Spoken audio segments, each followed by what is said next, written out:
queridos amigos que dirigem a mesa destes trabalhos, senhoras, senhores, queridas irmãs, queridos irmãos espíritas, caras amigas e caros amigos que nos acompanham pela TV FEB, jovens, nossos votos cordiais de muita paz.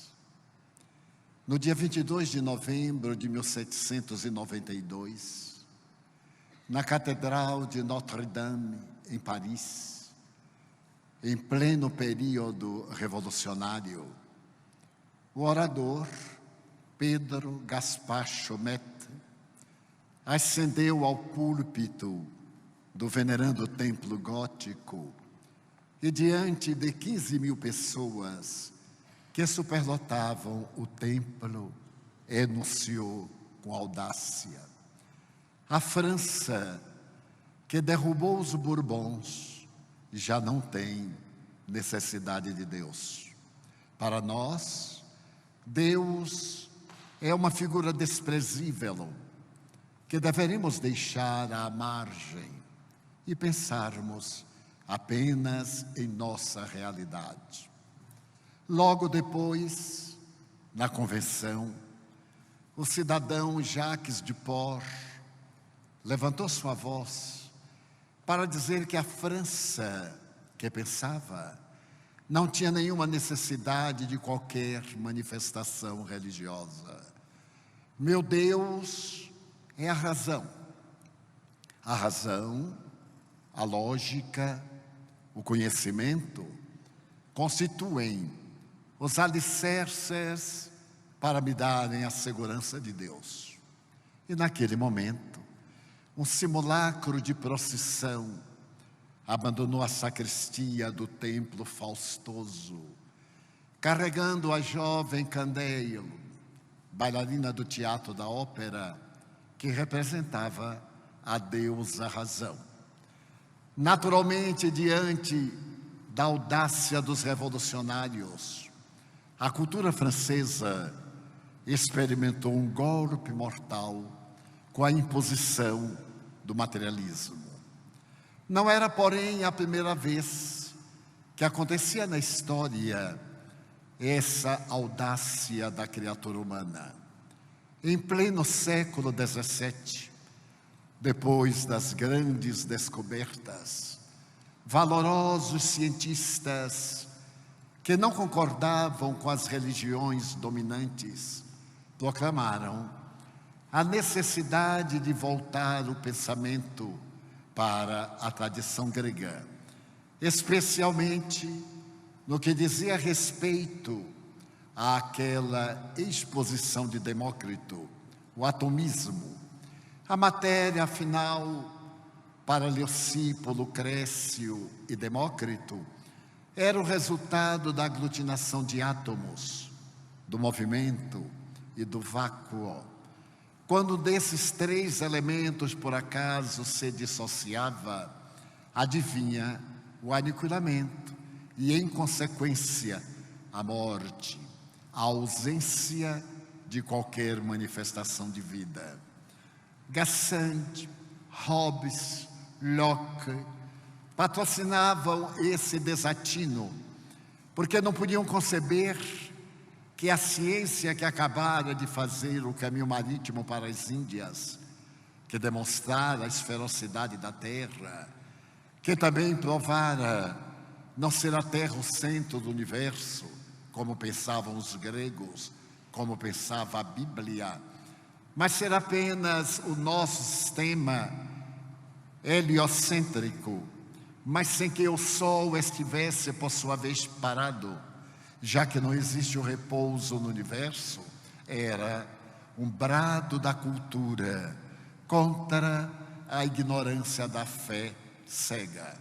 Por sua vez, esses pensadores nobres recorriam àqueles que por volta de 400 anos antes de Jesus haviam proclamado o atomismo, e que o átomo era a partícula indivisível, além da qual não existia como se pensar em matéria. Porém, naquele novembro de 1792, as circunstâncias eram outras, porque logo após chegavam os tremendos dias do terror, e na Praça de la Concorde, o sangue das vítimas na guilhotina de Jean Guillotin cobria a pata dos animais. O terror tomara conta da França, o desvario se apossara das criaturas humanas, e o pensamento dos grandes filósofos, Voltaire, Condorcet, Diderot e outros, naufragara na intolerância de Marat, Danton e aqueles que preferiam a subjeção da massa e o seu atrevimento de governantes desvairados a qualquer possibilidade de uma filosofia dignificadora. Mas nesse momento de turbulência, um jovem guerreiro abandonava as suas terras na Córcega e avançava diretamente a Paris. Para poder colocar os seus arraiais em Paris, ele firmou com o Vaticano a segunda concordata, através da qual Deus voltava à França, para poder mais tarde entronizá-lo no dia 2 de dezembro de 1804, na mesma Catedral Gótica de Notre-Dame. É curioso notar que Napoleão Bonaparte houvesse firmado uma concordata com o Vaticano para trazer Deus de volta às criaturas francesas, por extensão, à vida francófona.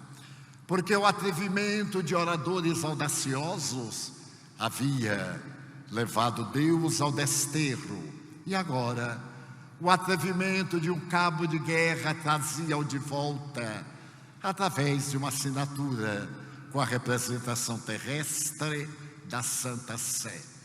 Mas nesse momento em que, naquele dia 2 de dezembro de 1804, com a presença do Papa Pio VII, Napoleão Bonaparte aguarda ser coroado com a mesma cerimônia que um dia foi celebrada quando se ergueu Carlos Magno como governador da Europa do Império Franco-Germânico Católico. No instante que o Papa se levanta seguindo a etiqueta e o cerimonial, carregando a mesma coroa que pertencera a Carlos Magno, Napoleão, para demonstrar o seu ódio ao Vaticano e o desprezo que tinha pelo Papa, levantou-se, quebrou o protocolo, tomou a coroa e autocingiu-a. De imediato, tomou a coroa e cingiu Josefina como a primeira imperatriz da França, dando lugar ao Império Napoleônico. É curioso notar-se que apenas 2 meses antes, em outubro do mesmo 1804, renascia em Lyon a cidade dos mártires, que no século II fora vítima de tremenda perseguição desencadeada pelo Império Romano contra os cristãos. Nascesse então ali a figura de uma personalidade que fora destituída da sua função clerical pela audácia de pedir à religião que fosse professada na língua nacional e não em latim. Desejamos referir-nos a Jan Hus, que foi levado à fogueira em 1415 pelo crime de falar sobre Jesus com ternura e infinita dedicação. Logo depois, a figura veneranda de Jerônimo de Praga será também levada à fogueira exatamente um ano após, pelo crime hediondo de não concordar com as assertivas tradicionais da Bíblia, que é escrita através da tradição e reescrita no ano 444 a.C. por Esdras, a sugestão de Ciro, o grande conquistador de Babilônia, o persa, que libertara do cativeiro os judeus, essa Bíblia proclamava as ideias de um Deus antropomórfico e de uma doutrina baseada na fé, sem qualquer respaldo nas chamadas Santas Escrituras. Aquele espírito que fora levado às labaredas, quando as chamas o alcançaram, ele olhou para a multidão que o cercava naquele poste, na cidade então pertencente à Alemanha de Constança, e disse: hoje vós assais o pato, porque no idioma tcheco eslovaco, Rus significa pato ou ganso. Porém um dia virá que o cisne de luz voará tão alto que as vossas labaredas não alcançarão. Essa proposta deste notável pensador cristão, que na igreja de Belém falava da grandeza do Evangelho de Jesus, e as multidões acotovelavam-se no exterior para ouvir o verbo inspirado, está reencarnando-se na criança Hippolyte Lyon Denisard Rivailo, que experimenta os tormentos de uma infância assinalada pelo sofrimento, porque o seu genitor, atendendo aos dispositivos políticos da época, a uma guerra, vai convocado para lutar na Espanha e desaparece, nunca mais tendo-se ideia do que lhe havia sucedido. Órfão, sem saber da notícia da morte do pai, Hippolyte Lyon Denisard Rivaio foi levado pela sua genitora à cidade de Yverdun para ser educado pelo eminente mestre Henrique Pestalozzi, que naquela oportunidade proclamava a pedagogia moderna. Esse notável psicopedagogo compreendia que a criança não é um adulto em miniatura, conforme professava a religião da época, e que o conhecimento não entra na razão direta em que sai o sangue. Para justificar-se, o castigo físico ergue no velho castelo de Verdun uma escola de solidariedade para as crianças abandonadas, mas também para a nobreza europeia e norte-americana, que manda os seus descendentes receberem de Pestalozzi as bases de uma educação formal, de uma educação integral, de uma educação para o homem do porvir.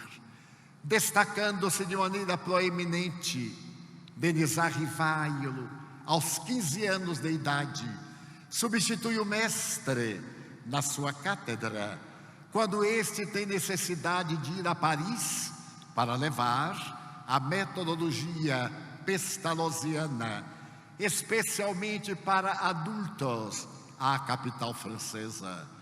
Recebendo-se mais tarde como mestre, le professeur Rivail retorna a Paris e começa a saga extraordinária de mestre.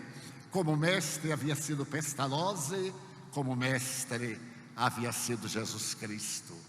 Mas o progresso é inevitável, e com a proposta de Napoleão Bonaparte a respeito do cristianismo de volta, também a intolerância, o desconhecimento das novas leis, a ciência que abandonava o empirismo e em pleno século XIX abria as portas à investigação de laboratório iniciante, terá a oportunidade de ver, no ano de 1815, graças a um certo Trestelon, o assassinato covarde de 15 mil protestantes, atirados às águas do rio Loire, que permaneceram poluídas por mais de um mês.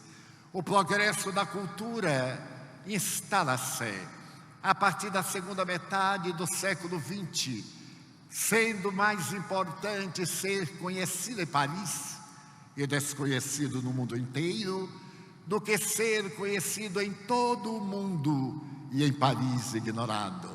A cidade de luz, ou a cidade-luz, exala o odor do conhecimento. A Universidade de La Salpêtrière, a Sorbonne, competem com as grandes universidades de Oxford, de Berlim, de Viena. E o conhecimento alarga os seus horizontes exatamente a partir do momento em que Paul-Pierre Broca identifica o centro da palavra, depois de estudar longamente Monsieur Letain, e estabelece que não se fala na garganta, como se pensava, senão na terceira circunvolução frontal da esquerda. É o momento em que ele próprio, no dia 18 de abril de 1862, escreve à Sociedade de Antropologia, dizendo que o centro da palavra está radicado no cérebro e que ele daria 100.000 francos ouro a quem viesse desmenti-lo. A partir daí, conhecida a área como centro de Broca. A proclamação deste jovem que pertencia a uma família abastada abre o horizonte do conhecimento à microbiologia. Pasteur, Lister, Koch e outros cientistas penetram na investigação através das lâminas ópticas para poder entender como operam as enfermidades no organismo da criatura humana. Por volta de 1880, La Salpêtrière é considerado um dos maiores centros de conhecimento do mundo, graças à personalidade ímpar de Jean-Martin Charcot, que se utiliza da hipnose para entender a procedência de enfermidades que não têm natureza física e, no entanto, perturbam o organismo físico, para poder entender as somatizações e, particularmente, a esquizofrenia, a histeria, a epilepsia. Nesse momento, 1880, 1885, em Viena, o eminente psiquiatra e neurologista Sigmund Freud examina os seus pacientes para poder compreender a problemática dos desvios sexuais. Todos eles, condenados pela religião dominante, merecem de Freud o desprezo. Quando ele percebe que a criatura humana não é um ser divino, é um ser animal, que depende principalmente dos impulsos da libido, mas não apenas da libido sexual, dando lugar a que 3 eminentes químicos alemães, Büchner, Carlos Vogel e Moleschott, asseverassem que a alma é uma sudorese cerebral, da mesma forma que os rins secretam a urina e o fígado produz a bilis. A alma é uma secreção do cérebro, e as gargalhadas povoam o universo, onde Freud recebe das mãos de Charles Richer, em 1885, o Traité de la Métapsychique Humana, a obra que se há de transformar num clássico da investigação paranormal, apresentada pelo eminente sábio francês, considerado a maior personalidade cultural da França no século XIX. Prêmio Nobel de Fisiologia. Pela sua grande contribuição para essa doutrina, Charles Richer havia pesquisado desde 1772 a probabilidade de haver uma vida depois da vida física. A princípio, utilizando-se das experiências de César Lombroso na Itália, de William Crookes na Inglaterra e de alguns investigadores na França com médiuns extraordinários, Richer apresenta várias teorias que precisam base para negar a imortalidade da alma. Porém, naquele ano de 1772, quando William Crookes começa a pesquisar a mediunidade de Florence Cook, a menina que materializa o espírito Kate King, que se apresenta com toda a forma humana, com as pulsações, com a temperatura, que pode ser fotografada, que tem as vestes rasgadas e recompostas, que é uma antítese daquela de quem se utiliza a energia fluídica, isto é, o ectoplasma, para produzir o fenômeno dito de ectoplasmia. William Crookes torna-se o maior cientista da Inglaterra por haver descoberto os raios catódicos. A física newtoniana experimenta um combate na sua intimidade, porque logo depois Arthur Rutherford descobre os raios gama. As experiências vão levar à descoberta dos raios X e logo depois, graças à investigação na Sorbonne com a Peck-Blenda, a notável Madame Curie detecta a radiação atômica. As experiências avançam e quando raia o século XX, Alberto Einstein tem a oportunidade de lançar, por volta de 1905, a sua notável teoria do tempo e do espaço na equação, que marcaria a realidade de um mundo novo e as experiências em torno da física, agora denominada quântica ou das probabilidades, denunciam que não existe matéria.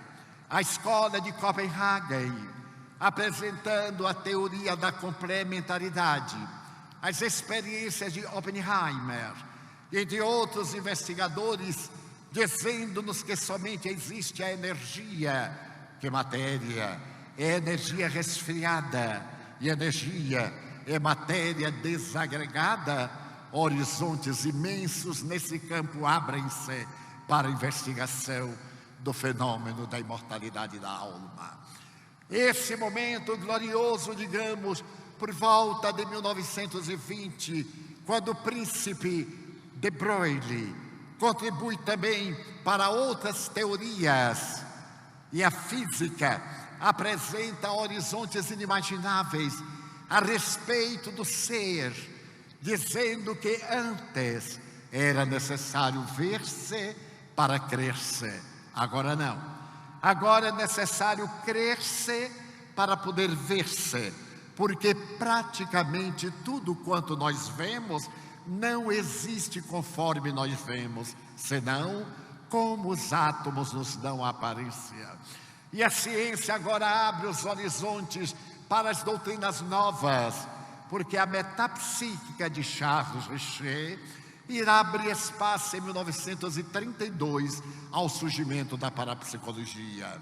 Por volta de 1950, quando a parapsicologia prova que existem fenômenos objetivos, materiais, e fenômenos subjetivos, espirituais, conforme os classificara o egrégio codificador da doutrina Allan Kardec, em 1861, ao publicar o livro dos médiuns, vê-se um renascer da doutrina apresentada por esse eminente mestre, que se oculta sob o pseudônimo de Allan Kardec, proclamando, desde o dia 18 de abril de 1857, a era do espírito imortal, ao publicar o livro dos Espíritos, dizendo que a morte nada mais é do que uma porta que se abre na direção da vida, que a criatura humana é o princípio inteligente do universo, que o universo é constituído de 3 elementos: Deus, Espírito e matéria, e que Deus já não é aquele ser antropomórfico das nossas paixões, é a inteligência suprema do universo e a causa primeira de todas as coisas. E quando recebe essa resposta das entidades venerandas, com seu caráter eminentemente científico, retorna à questão perguntando: e que provas se tem da existência de Deus? As entidades espirituais redarguem em um axioma que aplicais às vossas ciências: todo efeito provém de uma causa, logo, aquilo que não foi feito pelo homem, por Deus foi feito. Olhai as estrelas, examinai-as no infinito, gravitando em torno das suas órbitas. Penetrai nas partículas mínimas que constituem o universo. Hoje, 0,5% de matéria, de átomos, e tudo mais desconhecido, segundo a revista Nature, que ao completar 125 anos, a revista mais notável das ciências, elucida que nós ignoramos muito mais do que sabemos, e que 5 questões, diz a revista Nature, ainda não foram equacionadas pelos cientistas: a origem da vida, o porquê da vida, a constituição da vida nas suas múltiplas facetas. Então estamos diante do espiritualismo, que Allan Kardec denomina como espiritismo, uma palavra nova, porque para ideias novas, palavras novas. E ele propôs a palavra espiritismo, que é uma ciência que estuda a origem, a natureza, o destino dos espíritos e as relações que existem entre o mundo material e o mundo espiritual. Logo, dada esta questão, surge uma ciência para enfrentar o materialismo mecanicista e lado a lado, através de uma metodologia específica, porque o espiritismo é uma ciência que tem a sua própria metodologia, utilizando-se da mediunidade humana, faculdade do ser humano, uma faculdade orgânica, que mais tarde a endocrinologia irá demonstrar ter sede na glândula pineal, quando se transforma em cristais e perde a sua função niveladora do sexo e da produção de determinados hormônios e substâncias. A ciência espírita vem demonstrar no laboratório da mediunidade que a vida é uma unidade, as múltiplas existências corporais deu-nos ensejo ao processo da evolução, desde o primatas homini até o homos virtualis da atualidade. Mas não é apenas uma ciência, porque no seu bojo existem as respostas para os grandes enigmas da filosofia. Quem sou eu? De onde vim? Para onde vou? Por que sofro? A filosofia nasceu para elucidar os enigmas, as questões do existir, e foi bater nas portas da morte. E depois aparecem os pré-socráticos, capitaneados por Anaxímenes, e mais tarde os socráticos a partir do insigne mestre de Atenas, ao lado de Platão e de Aristóteles, para ampliar os horizontes do espiritualismo, corroboradas as suas teses por Jesus Cristo, 400 anos depois que aqueles haviam desencarnado. Mas então estamos agora diante de uma nova filosofia, a filosofia que explica ser Deus, esta suprema inteligência, e as criaturas criadas por Deus, pelo seu inefável amor, possuindo duas peculiaridades no seu processo de evolução: o livre-arbítrio e o determinismo. Existe uma fatalidade, tudo que nasce morre. A nossa fatalidade é a perfeição, porque fomos criados pela divina perfeição, pelo amor, na expressão de João Evangelista. E é natural que persigamos este amor com todas as nossas potencialidades, até o estado luminoso de Carl Gustav Jung, até esse estado de plenitude, de reino dos céus, na dúlcida palavra de Jesus Cristo. Enquanto você vai desdobrando a filosofia espírita, em o Livro dos Espíritos, em o Evangelho segundo o Espiritismo, ciência ao lado da religião, em o Livro dos Espíritos, em a Gênese, em o céu e o inferno, a ciência prossegue na sua busca vã e desesperada. E por volta dos anos 50 do século passado, uma outra vaga, uma outra onda de materialismo veio atender depois da Segunda Guerra Mundial, porque depois de um largo período de escravidão, quando vem a liberdade, a criatura humana não tem parâmetros para a liberdade.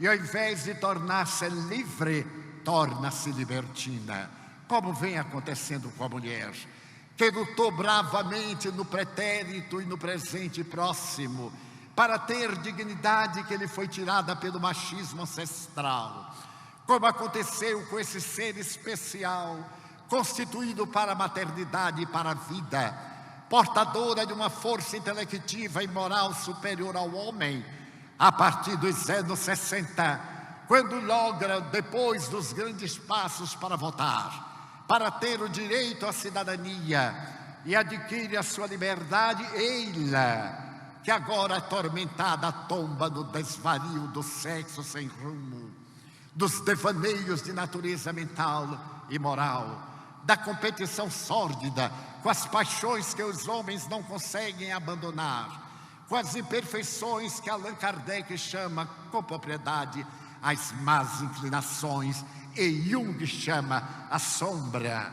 Essa sombra que trazemos dos primórdios da evolução é inevitável.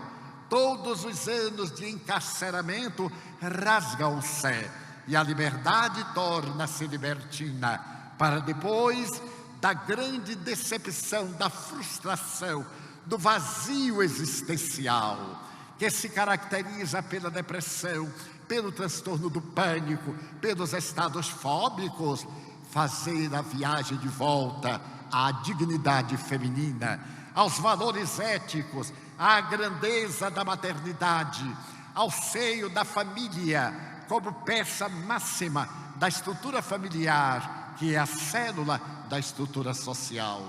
O Espiritismo vem então proclamar que é na família, como disse com muita beleza o Papa argentino, que é na família que estão as bases de uma nova sociedade e que os pais, os homens, está na hora de voltarem para casa, porque a educação não é tarefa exclusivamente da mulher.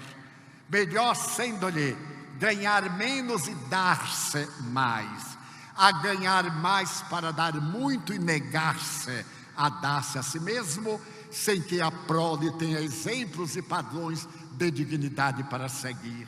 Sua Santidade, conforme é chamado, está repetindo a questão 685 de O Livro dos Espíritos de Allan Kardec, quando ele fala da educação, mas não a educação que se adquire pelos livros, essa educação da memória, mas a educação moral, aquela que se aprende através do exemplo na intimidade dos lares, porque o educandário oficial instrui, o exemplo dos pais em casa educa, e os mestres continuam no trabalho da educação dos valores ético-morais. É um momento de grande revolução, e nesse momento estamos nos anos 60, os jovens americanos das universidades da Baía de São Francisco levantam-se e negam-se ir à guerra, a chamada guerra suja do Vietnã, como se houvesse qualquer guerra limpa. E um dos seus mestres brada em Berkeley: não façamos a guerra, façamos o amor. E uma onda de jovens sedentos de prazer dão lugar ao hippieísmo. O hippieísmo é uma luta da modernidade contra a escravidão imposta pelas doutrinas religiosas, pela ignorância que leva o indivíduo ao estado da barbárie. E surge o hippieísmo, que vai desaguar em Woodstock, naqueles 3 dias de rock, de sexo e de drogadição, cujo efeito irá explodir nos primórdios da década de 80, com o surgimento da AIDS, resultado da promiscuidade sexual, que nada tem a ver com o amor.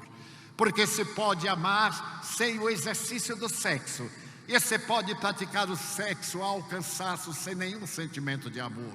O amor que eles desejavam era o amor da libido, era a libertinagem. E a libertinagem exauriu-os até recorrerem às drogas para estimular as funções gastas, cansadas, exauridas de um exercício que não levava à plenitude, mas à frustração. É nesse período que irrompe uma nova onda de materialismo.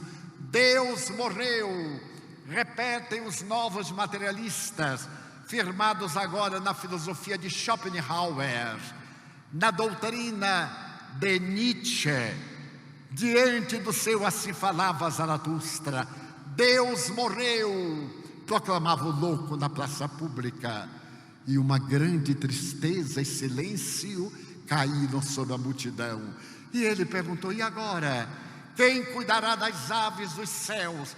Quem alimentará os peixes nos mares e nas águas?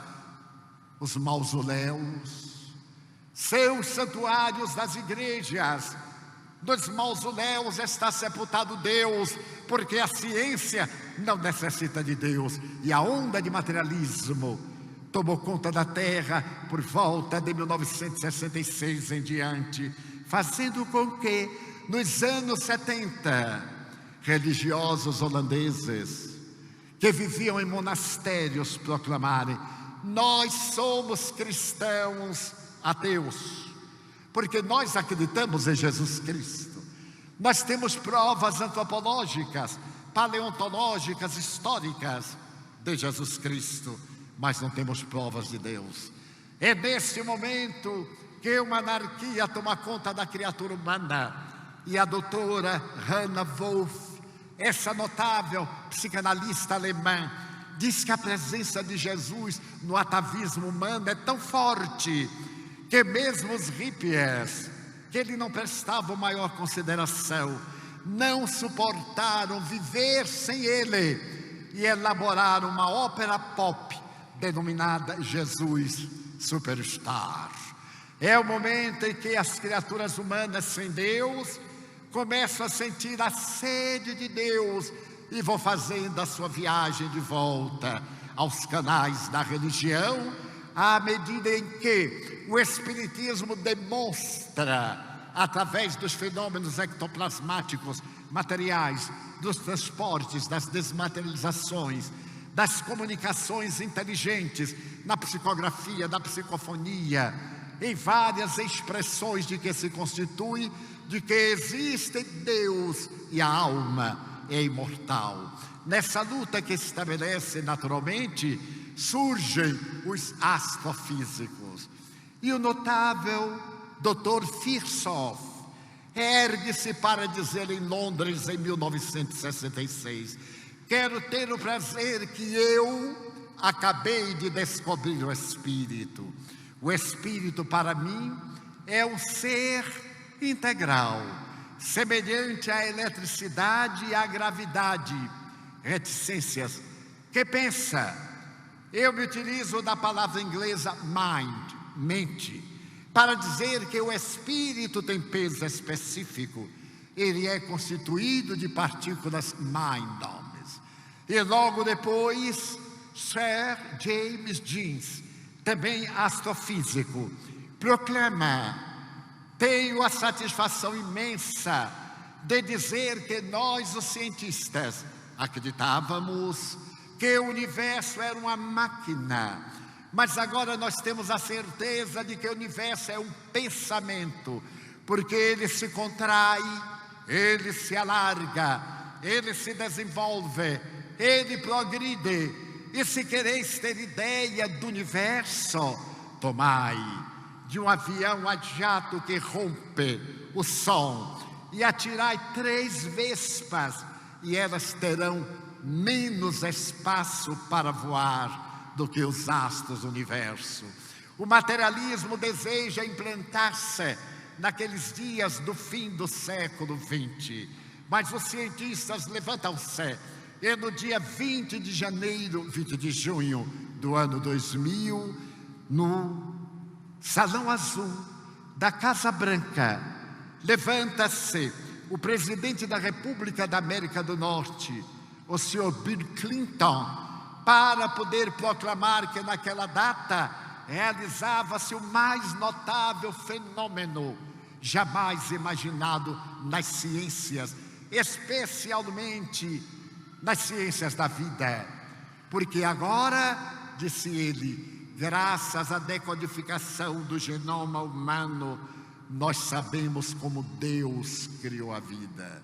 Essa frase foi colocada no discurso do presidente por um antes materialista, o embriogenista, o biólogo, o clínico geral, o físico, o Dr. James Collins, que foram responsáveis por esse projeto que reuniu mais de 6 cientistas em diversas universidades do mundo para estudar o genoma e estabelecer que este genoma é constituído de vida, e ali está na sua infinita pequenez, porque ele é constituído de 3 bilhões de letras, que se fossem armazenadas dariam um edifício de 35 andares, e que se fosse ler letra a letra sem parar, se demoraria 12 anos ininterruptamente. Agora se podia entender a hereditariedade, as mutações, as adaptações, o surgimento da inteligência, como nascem as enfermidades. Se podia prever, porque está escrito no código genético, as enfermidades do amanhã. Mas a bioética proíbe que se façam no momento experiências dessa natureza, provando a existência do perispírito, este invólucro semimaterial do espírito, esse órgão onde se guardam os caracteres e que a ciência chama modelo organizador biológico. É no perispírito, na sede da sua inteligência, do inconsciente profundo, que se encontra o inconsciente coletivo de Jung, o inconsciente individual de Freud, para poder dizer que nós somos aquilo que fazemos, confirmando o livre-arbítrio e o determinismo. Mas por volta dos anos primeiros deste século, uma nova onda de materialismo surge.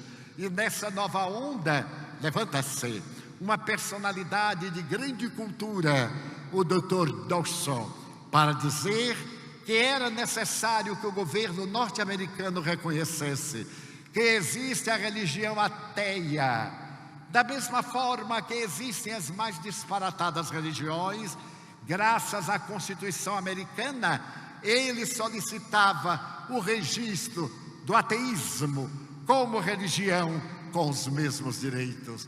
E surgiu então essa religião estranha, peculiar, que se espalha pelo mundo, dizendo que Deus é um mito, é uma ilusão, quando homens mais notáveis do que ele, como o Dr. Ben Alexander III, que tendo sido vítima de uma parada cardíaca, depois de um problema muito grave no cérebro, no momento em que se iam desligar os aparelhos, este homem, que é neuropsiquiatra, um dos maiores conhecedores do cérebro humano, vitimado por uma meningite que ataca uma pessoa em 100 mil, quando a família pede mais uma noite com os aparelhos ligados, no dia seguinte ele desperta e diz: eu estive no céu. É uma linguagem estranha para um grande cientista. A família acredita que ele delira. Estava uma semana, 7 dias, com morte cerebral. Não apresentava qualquer sequela. Estava absolutamente lúcido. E ele diz aos seus colegas o que eles conversaram durante o período. e que ele estaria aparentemente morto. Fala da viagem espiritual que fez a regiões de gozo, a regiões plenas, a regiões de sofrimento, como se houvesse lido a obra admirável Nosso Lar, de André Luiz. E utilizando-se de toda a denominação americana, ele fala do seu encontro com os mortos, aqueles de quem sequer recordava-se. Ele descreve como é o céu, entre aspas, e bem recentemente lança um segundo livro, O Mapa do Céu, para dizer que a nossa vida tem sentido, que nós deveremos dedicar-nos a essa busca do sentido que é a imortalidade. Enquanto o Dr. Dawson, ao apresentar Deus, um delírio, vai receber do eminente Dr. Deepak Chopra a resposta numa obra extraordinária a respeito do porvir de Deus, demonstrando que uma tese materialista dessa natureza não tem lugar. Começa pelo nome ridículo da religião, espaguete voador, é o nome que lhe foi dado, e o seu símbolo é a pintura de Miguel Ângelo na Capela Sixtina, e que a aparência de Deus homem é substituída na cabeça por um caranguejo para poder ridicularizar a religião. E a palavra notável de Deepak Chopra vem demonstrar que o ser humano é eminentemente religioso, confirmando a doutrina extraordinária de um outro geneticista, que depois de estudar que nós temos 35 mil genes, e não 100 mil, como se pensava anteriormente, depois de os estudar profundamente e estabelecer uma regra muito curiosa, que a diferença de uma criatura para um rato, geneticamente, é que o rato faltam 300 genes para pensar conforme o homem. Quando eu li esse livro notável, O Gene de Deus, eu achei compreensível o que vem ocorrendo no Brasil e no mundo. Muita gente tem aparência de gente, tem perna de gente, porém faltaram-lhe 300 genes. Por isso acontece a crise que nós estamos vendo em toda parte.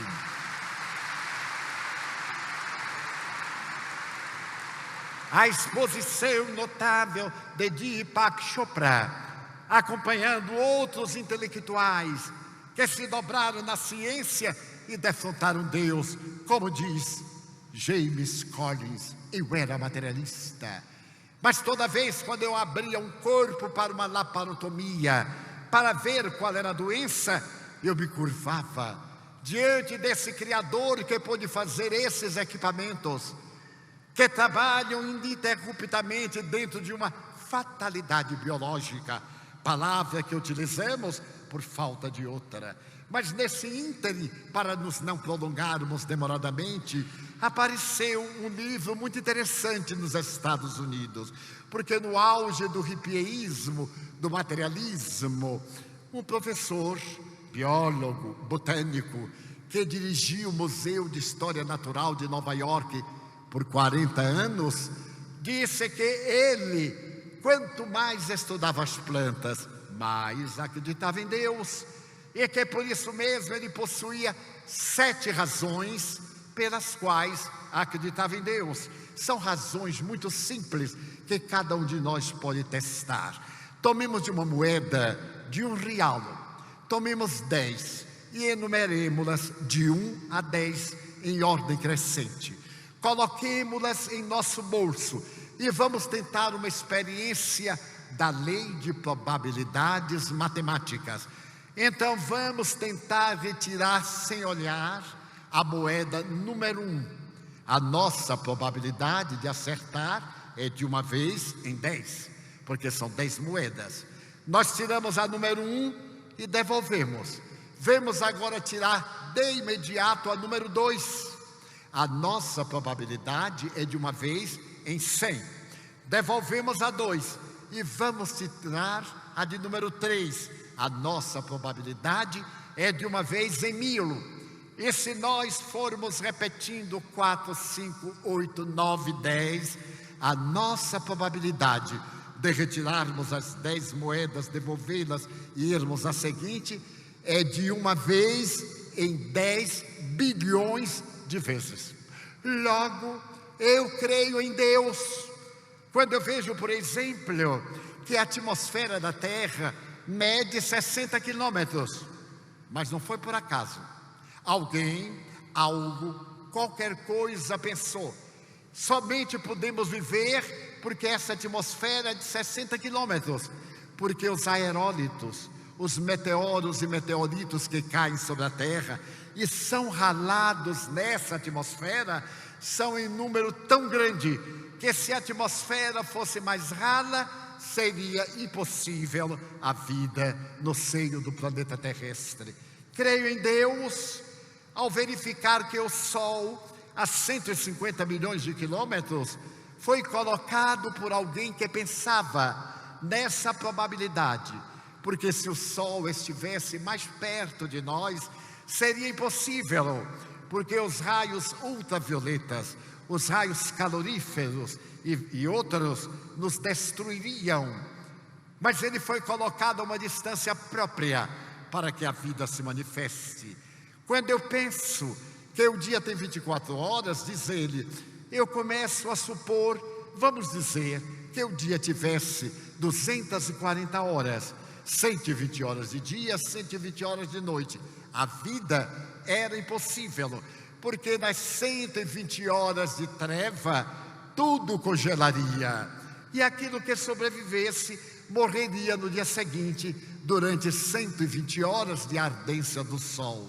Eu creio em Deus quando observo que se o fundo do mar fosse mais fundo, 3 metros, 3 metros apenas, a vida na Terra seria impossível, porque o oxigênio seria absorvido e não teríamos como respirar na Terra. Se a Lua estivesse mais próxima de nós e não a 300 mil quilômetros, a vida seria impossível, por causa da influência da Lua nas marés.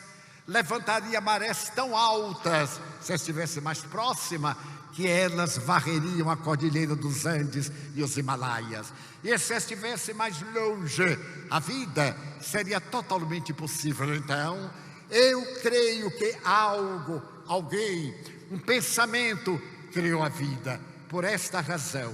Mas eu creio em Deus por uma razão segunda. A vida, que é a vida? Se eu perguntar a cada um das senhoras e dos senhores que é a vida, cada qual me dará uma definição própria. Não exatamente uma definição capaz de preencher as lacunas. O filósofo, o psicólogo, o artista, cada qual me dará a definição da sua emotividade, da sua atividade. Mas a vida é um químico notável, que transforma água, lodo, humus em madeira, em perfume, em flor e em alimento. Que químico é este que através da raiz, filtrando a imundícia da terra, nos dá os frutos saborosos e as flores perfumadas? Mas a vida é um esteta.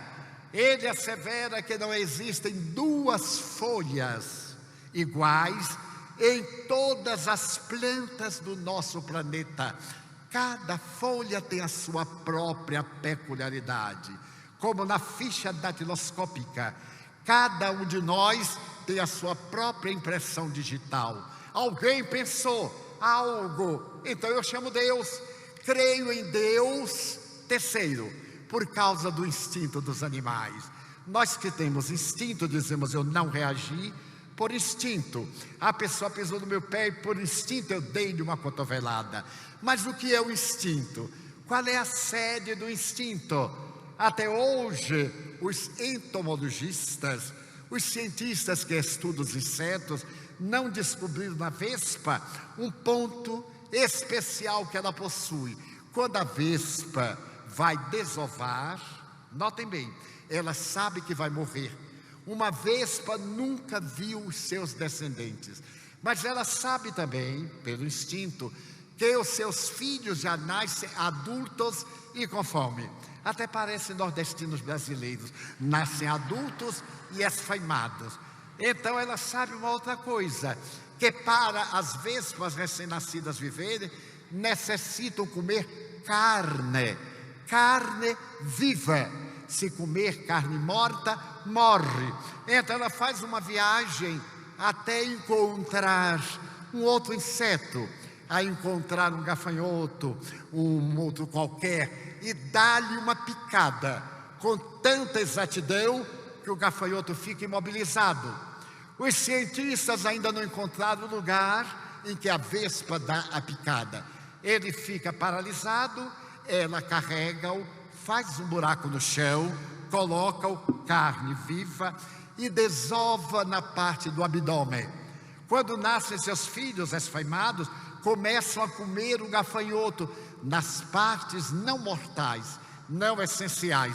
Quando eles chegam à parte vital e o gafanhoto morre, eles estão em condições de buscar alimento para eles próprios. Que coincidência, que acaso inteligente foi este que pensou nesses detalhes.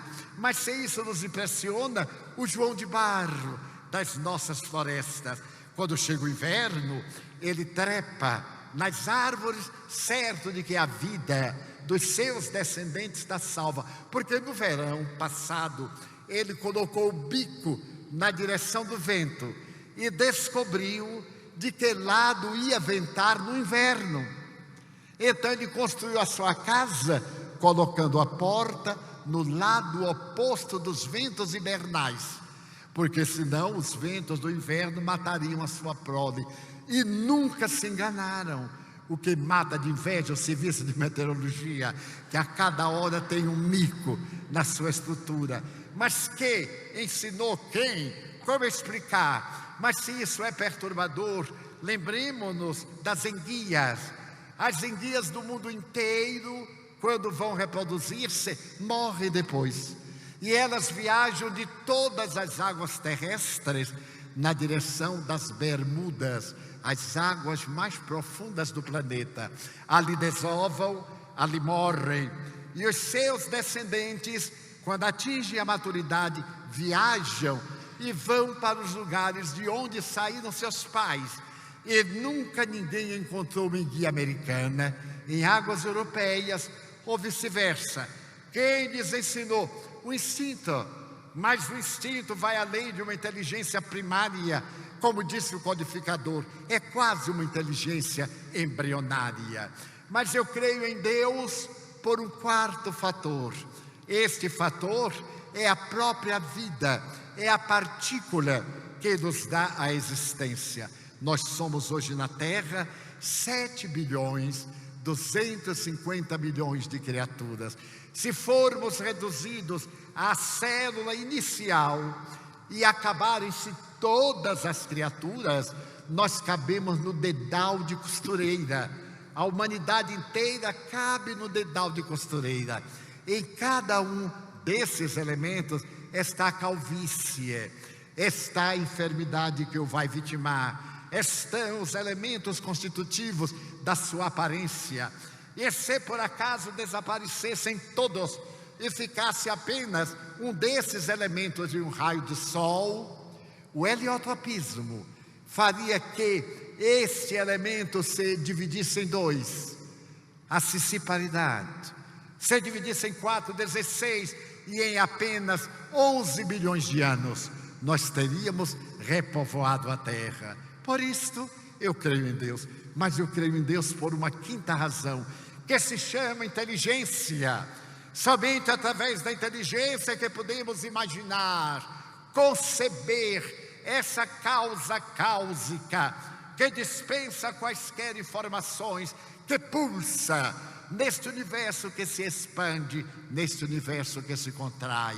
A inteligência é, portanto, o mecanismo divino que nos fala do seu Criador. Mas eu creio em Deus por uma sexta razão, a razão ecológica. Por exemplo, todos os insetos já nascem adultos e com fome. É uma peculiaridade do inseto, mas eles respiram através de tubos. E à medida que eles crescem, os tubos não crescem. Brasília é célebre pelas suas cigarras. Quando chega a época das queridas cigarras, que não deixa ninguém dormir nem viver, elas estão cantando, como se diz na minha terra, e então estouram de tanto cantar. Assim pensava eu, até o dia que eu li uma página de um entomologista dedicado a cigarras, que dizia que elas não cantam, elas não têm garganta, elas atritam a pata, é aquela patinha serrilhada que ao atritar tem essa música horrorosa, que ninguém aguenta mais. E à medida que ela cresce, o tubo não cresce, ela então morre por falta de ar. Não foi de cantar, foi por falta do oxigênio para viver. Mas não é por acaso. Alguém pensou, se por acaso os insetos crescessem e os tubos respiratórios também, não poderíamos estar aqui, porque bastavam 5 moscas e 3 formigas com o corpo de paquiderme para nos apavorar todos. Então, alguém pensou, os australianos tinham um país eminentemente continental e os ventos não permitiam que fosse um país agrícola. Há aproximadamente 40, 50 anos, os australianos tiveram uma ideia de transformar o seu país numa região agrícola, mas era necessário barrar os ventos. De que forma? Pensaram e concluíram fazer sebes, cercas vivas, e procuraram uma palmácea, uma planta que pudesse servir de impedimento.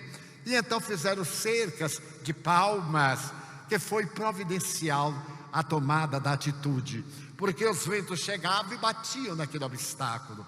As plantas nos seminários podiam ser cultivadas, as sementes, mas de repente aconteceu o inesperado. Na Austrália não havia inimigos comuns para esse tipo de planta. E então o que aconteceu? As plantas se multiplicaram, foram crescendo, foram expulsando os agricultores, tomando as terras, o vento levava o pólen, começaram a invadir as cidades, usaram lança-chamas, tratores, herbicidas, e as plantas continuavam multiplicando, ameaçando destruir a Austrália. Em um congresso de entomologistas em Sydney, alguém pensou, se nós achássemos um inseto inimigo da planta que fosse um bom reprodutor, estaríamos então ecologicamente corretos. E começaram a procurar um besouro que gostasse daquela planta e que fosse um bom reprodutor. Eu duvido que vocês digam de acharam no Nordeste brasileiro. Acharam um besourinho brasileiro que só se alimenta daquela planta e que é um notável reprodutor.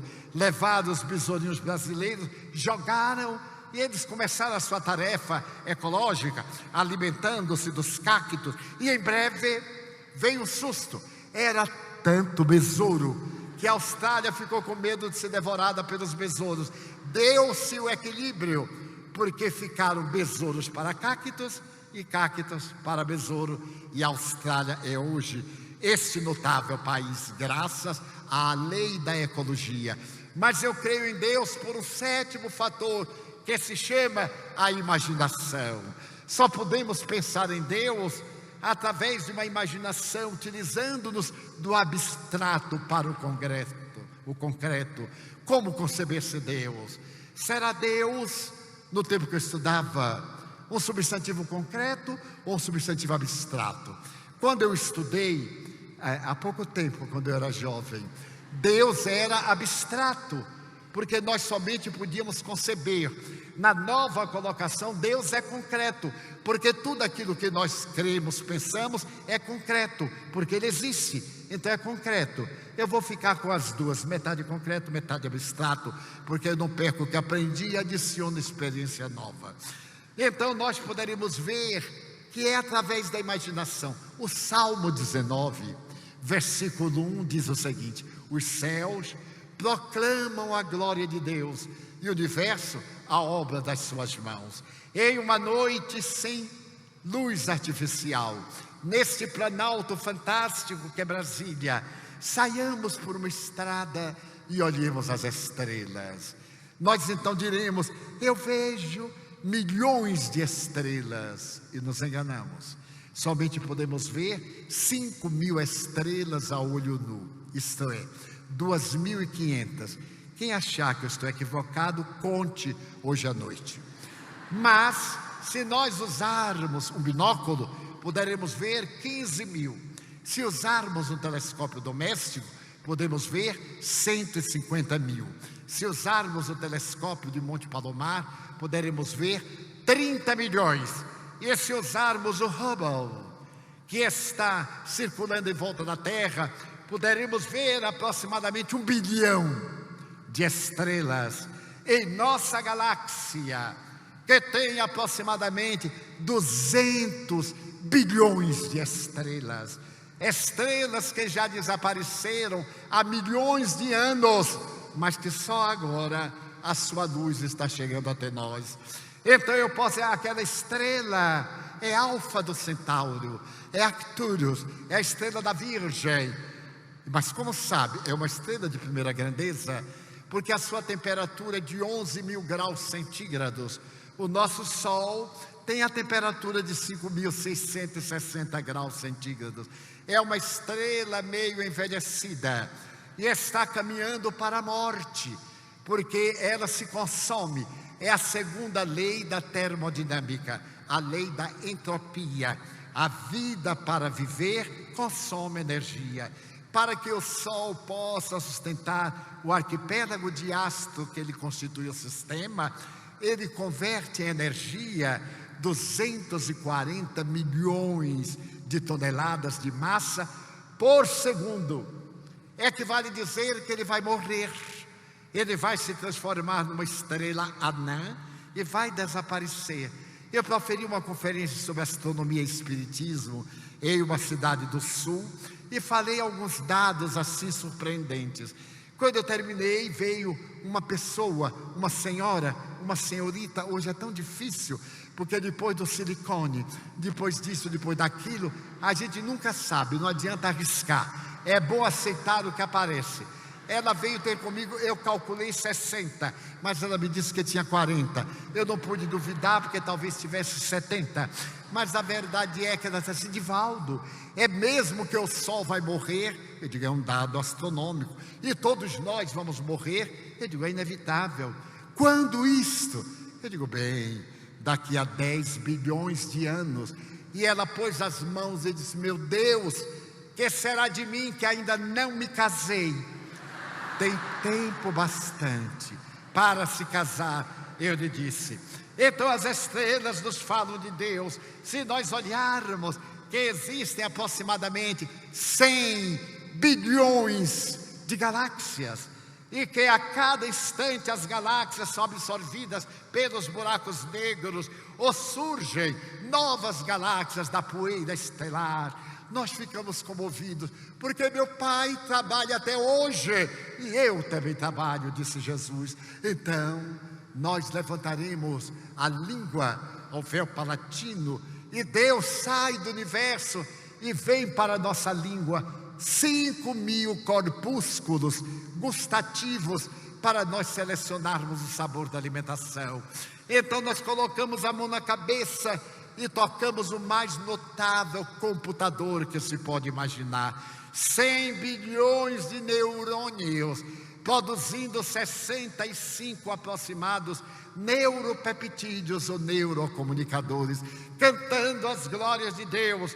Então nos entusiasmamos e vemos que o nosso corpo tem uma das maiores rodovias do mundo, 165 a 200 mil quilômetros de veias, vasos, artérias, em um circuito especializado que é autorreparador.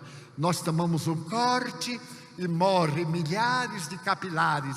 De imediato outros vêm, esse corte sangra, e logo de imediato o organismo prepara um coágulo tampão e impede a hemorragia.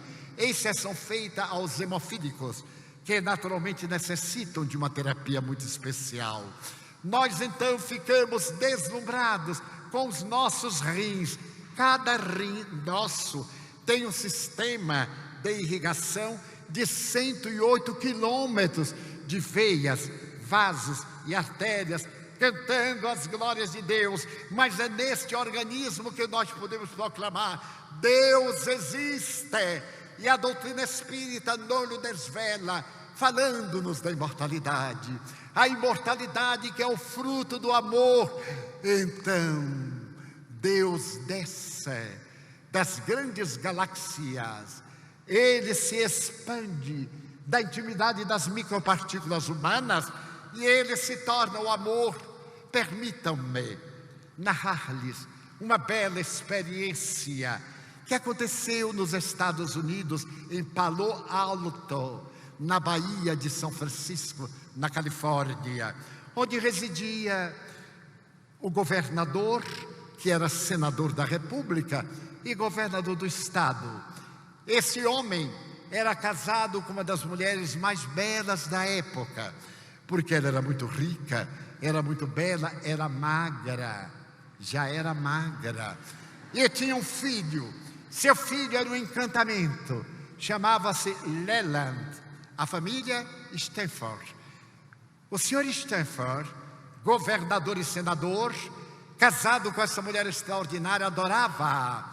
E ela fazia uma viagem anual à volta do mundo, no século XIX, para comprar para o seu palácio de Palo Alto as peças mais raras e fazer o maior museu particular da América. E seu filho Leland, na época que vou narrar, entre 12 e 14 anos, tinha olhos verdes. E mamãe o amava, a ponto de dizer: se eu pudesse, eu te arrancaria os olhos verdes e faria um pendentif para colocar no meu colo. Eu te amo, Leland. Mas madame era muito preocupada, tinha muitos deveres, era a primeira-dama, estava sempre ocupada com os deveres sociais, com os compromissos, e raramente encontrava o filho.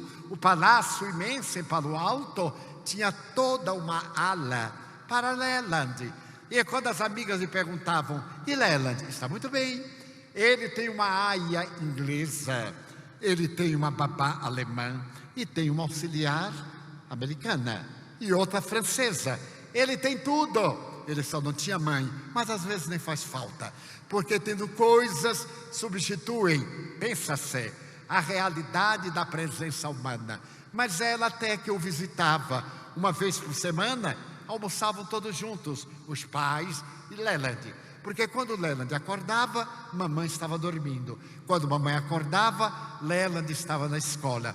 Na hora do recreio, mamãe estava no cabeleireiro, na manicure e etc. Mas eles se amavam. Porém, Leland tinha um amor muito especial por Madame. Madame possuía uma carruagem forrada a ouro. Quando ela saía pelas ruas de São Francisco, a inveja do populacho seguia-lhe as rodas. Certo dia, aconteceu uma coisa inesperada, porque a vida é muito peculiar. Uma tia pobre de Madame, dessas velhas pobres, que tem coragem de nascer em famílias ricas. Madame tinha uma tia pobre que morava no subúrbio de São Francisco. E quando lhe perguntavam: e sua tia? Ah, ela é snob. Ela é uma dama inglesa que mora num bairro pobre só para ver como é que pobre vive. Era a desculpa. E ela achou de morrer. E achou de morrer na primavera, quando se abrir a ópera de São Francisco. Quando Madame soube, teve que ficar de luto, protocolo social, uma semana. E no primeiro dia, ela foi ao marido e disse-lhe: como é que eu vou ficar uma semana nesta casa? Porque há mulheres, algumas, que detestam a casa. Eu tenho uma amiga que gosta tanto de rua, que ela vai para a cidade, levando uma caixa de sapato vazia, embrulhada como presente, ou como volume de presente, carregando, para na volta à tarde, ela vir carregando. Ela vai, anda para lá, anda para cá com o seu presente e volta. E todo mundo diz: nossa, como compra esta mulher. Toda vez que ela está de volta, cada dia um presente diferente. Ela deve ter uns 500 sapatos. Era como Imelda, aquela grande presidente da República, muito honesta, que tinha 3.000 pares de sapatos. Então, aconteceu que a velhota morreu e Madame teve que ficar em casa. Então, não tendo o que fazer, ela correu ao marido: meu bem, o que é que eu faço? Neste museu, tudo aqui me é familiar. E ele lhe disse: vá brincar com o nosso filho, porque há pessoas que têm filhos para a hora de brinquedos. Vá brincar com o nosso filho. Ai, Leland! Madame correu para a ala esquerda, e quando chegou aos aposentos de Leland, escutou a voz de um clavicórdio. Deu um piano antigo, empurrou a porta, e na sala imensa, tapetes persas, o menino tocava uma música melancólica e doce. Madame tirou o sapato, sentou-se ao lado do filho, colocou a cabeça na sua perna e olhou de baixo para cima, os olhos verdes. Leland sorriu, eles se amavam. E então ele continuou tocando, e quando parou, ela perguntou: Leland, que música triste, tu sabes cantá-la? Sim, mamãe. Queres que eu cante? E daí a pouco ele começou a cantá-la. Madame se comoveu até as lágrimas e perguntou: meu filho, explica-me o que é. É a história de uma criança, mamãe. Foi a minha babá francesa que me contou essa história. Ela é da Normandia, das praias, e é a história de uma criança que era filha de pescadores. Diariamente, papai e mamãe iam com o menino para a pesca. O pai entrava no mar e dizia para os dois na praia: eu voltarei ao cair da tarde. E voltava com peixes para o mercado e para casa. Um dia, porém, ele foi e não voltou. Não voltou à tarde, nem voltou no dia seguinte, nem na outra tarde. No terceiro dia, a mãe, com aspecto de louca, disse ao filho: espera por mim, fica aqui na montanha, eu vou buscar teu pai. As sereias roubaram-me, eu vou buscá-lo. E entrou no mar até desaparecer. E até hoje o menino está contemplando a praia, sem que seu pai ou sua mãe venham ter com ele. Oh, Leland, é uma história muito triste. É, mamãe. E tu gostas? Sim, mamãe. Por quê? Porque se parece comigo. Eu sou o filho do pescador, aqui na praia, aguardando o domingo, quando o papai e você vêm ter comigo. E nos outros dias eu fico, e as sereias roubam-nos. Oh, Leland, tu sentes a nossa falta?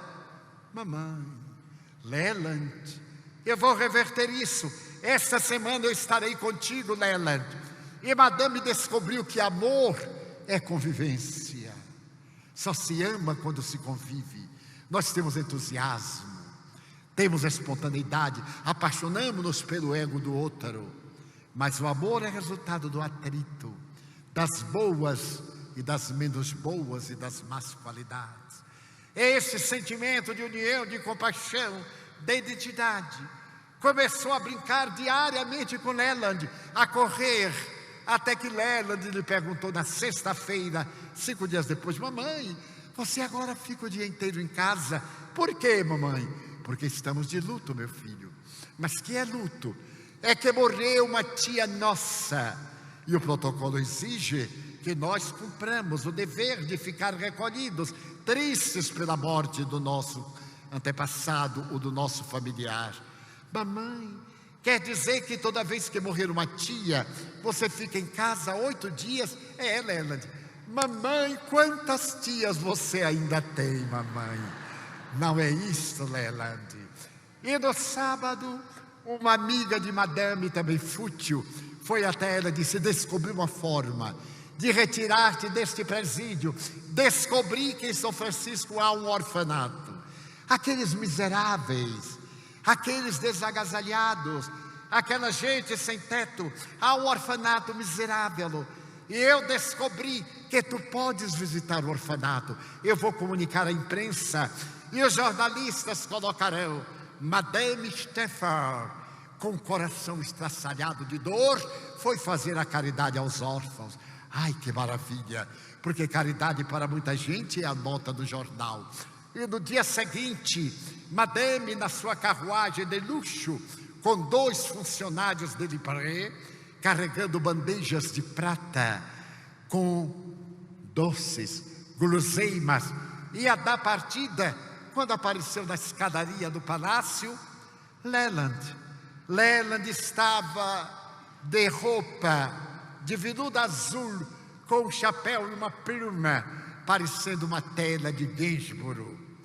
Madame então perguntou-lhe agora, ela o amava: Leland, queres vir conosco? Oh, mamãe, desceu a escada correndo, abriu a porta, entrou na carruagem, bateu a porta, ela deu sinal, a carruagem avançou, e ele perguntou: mamãe, aonde vamos?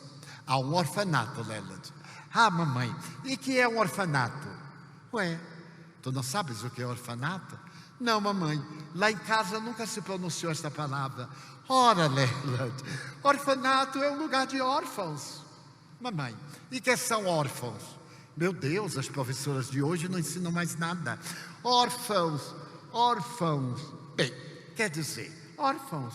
Órfãos são esses moleques de rua, esses miseráveis, esses abandonados, essas crianças que não têm pais e não têm mães. Mamãe, e aqui em São Francisco, existem crianças que não têm mães e que não têm pais. Existem, Leland. Mas mamãe, não é papai o governador?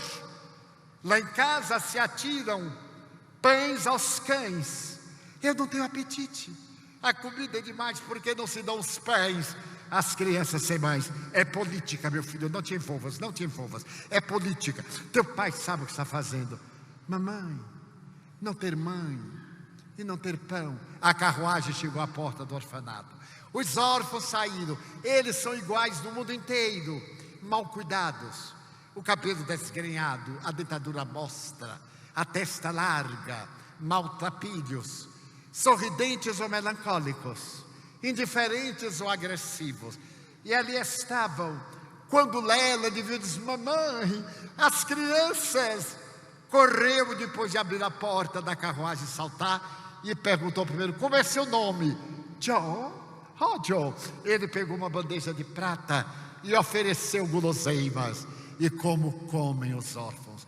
Comem com a boca, com o estômago, com as mãos, com os pés, guardam na roupa, no bolso, no paletó. E ele ficava encantado. Seu nome? Mary. Seu nome? Peter. Seu nome? Mamãe, olha para os órfãos. Pegou outra bandeja. Mas também achou que era demais. Leland, vem cá. Eu não te quero misturado com esta ralé. Esta aí é a borra da sociedade. Tu és o filho do senador Stanford, o homem mais rico da América. Tu és o nosso herdeiro, Leland. Vamos, vamos, eu já fiz a caridade. Mamãe, 1 minuto. Não, Leland. Não te quero misturado a esta ralé. Entra. Leland debruçou-se na porta da carruagem e disse aos órfãos: eu voltarei. Não, Leland, não voltaremos aqui mais nunca. Mamãe, você não sentiu um certo odor que vinha lá de dentro? Sim, meu filho. Mamãe, eu queria lhe pedir um favor. Você lembra que no Natal meu padrinho me deu $1.000? Estamos em 1895. Ele me deu $1.000. Eu queria dar os $1.000 para os órfãos. Não, Leland, esse dinheiro é teu. E o teu pai colocou no banco numa caderneta especial. Mamãe, $1.000. Que são $1.000 para nós? Esse seu colar de pérolas custou 600 mil. E você tem outros? Não, Leland. Mas mamãe? Não, Leland. Chegaram a casa. Leland puxou a mãe até a janela do seu apartamento e perguntou: mamãe, de que lado está o orfanato? Ali, mais ou menos ali. Então é ali que estão os meus irmãozinhos, os órfãos. Leland, tu deliras, tu não tens irmãos. Mamãe, eles não têm mães. Eu tenho mãe, então eu posso ter irmãos. Não, Leland, eu te proíbo que repitas essa frase. No dia seguinte: mamãe, de que lado está o orfanato? Ali, Leland. Então, Então é lá que estão Leland. E no terceiro dia, e no quinto dia, e ela dizia: não me repitas, eu deploro ter te levado para ver os miseráveis órfãos. Leland adoeceu, passou a ter febre, e foi chamado o médico. O médico examinou-o detidamente, fez-lhe perguntas, e ele disse que tinha saudade dos órfãos. Então o médico disse a Madame Stanford: ou Madame leva-o aos órfãos, ou tira-o de São Francisco. Ele adquiriu uma obsessão compulsiva. É necessário levá-lo. Não o levarei. Eu o retirarei de São Francisco. Faremos uma viagem à Europa, mas ao orfanato nunca mais. Então Madame preparou-se, e uma semana depois tomava um paquete na direção de Barcelona, em pleno mar.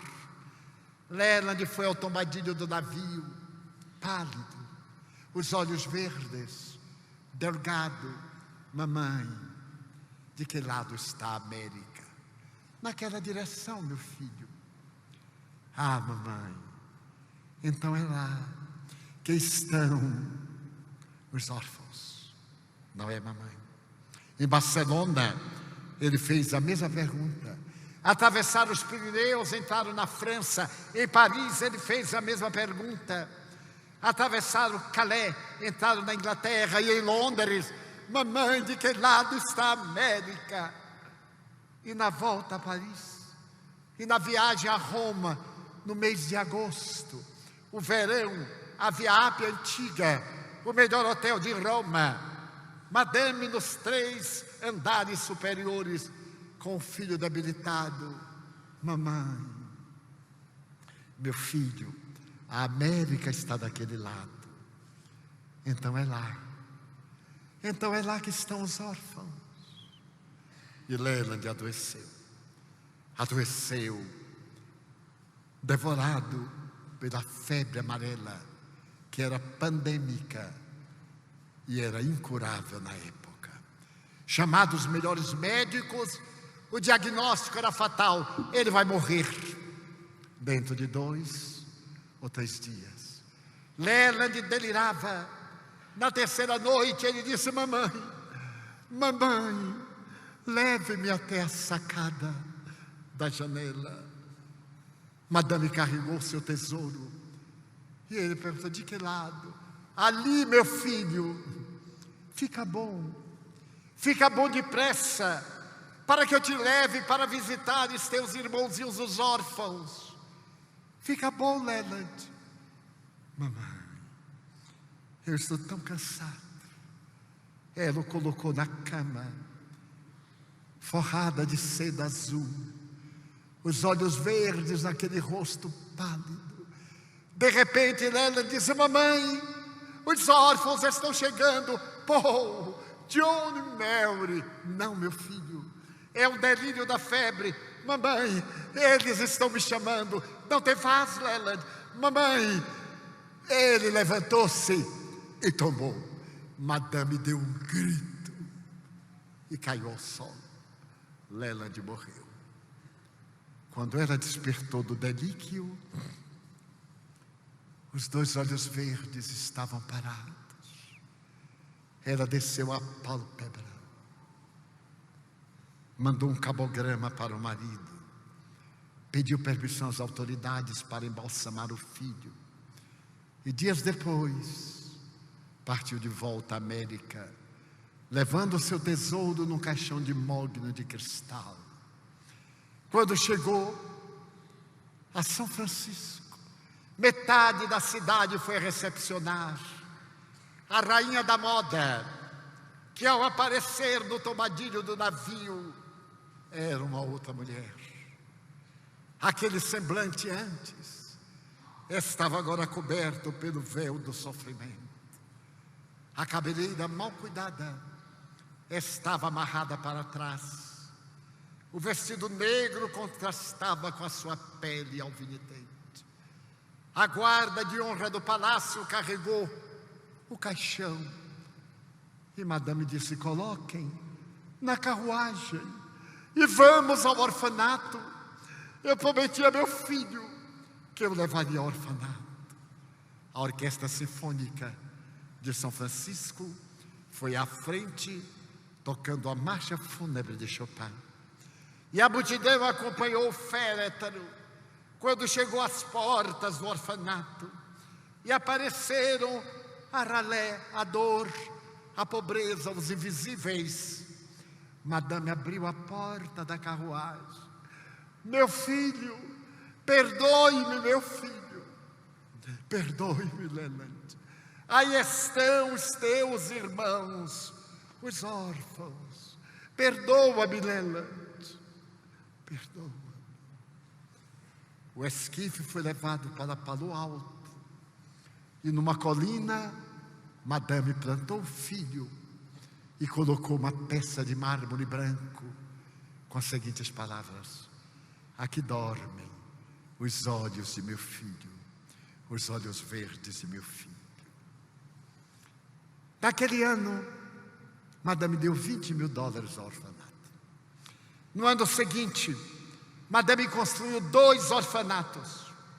Mais tarde, com o marido, ela percebeu que os órfãos não necessitavam somente de mães e de pães, mas também de educação.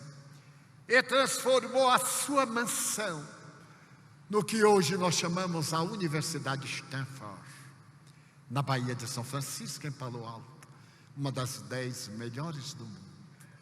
No ano de 1905, o jornalista brasileiro Felício Terra entrevistou